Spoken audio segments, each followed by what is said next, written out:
ang nagpapakain doon, hindi talaga, nagpapakain talaga, tapos si nanay pa rin, enjoy na enjoy, takal rin daw. Baka nesa yun. Enjoy, nakikita ko na Secret meal din. Gumagawa lahat.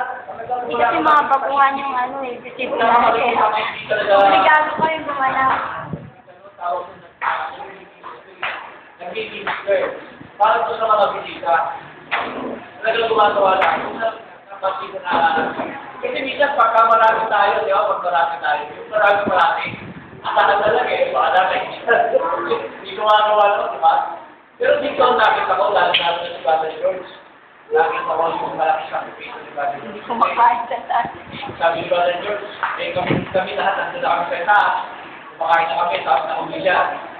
Tapos, sabi ni Father George na, oh, Father George, kumain ka na. Oo, okay. Dito na lang doon sa kakain.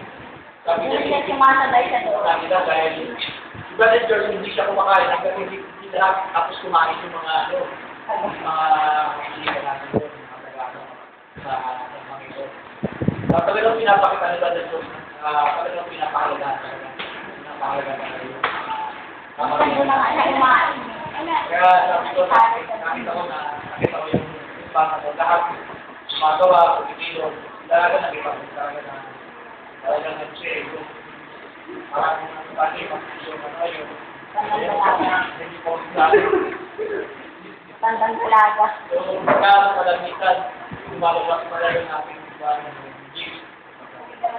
Yun lang, hinapol ko lang yun. Pag iba dyan,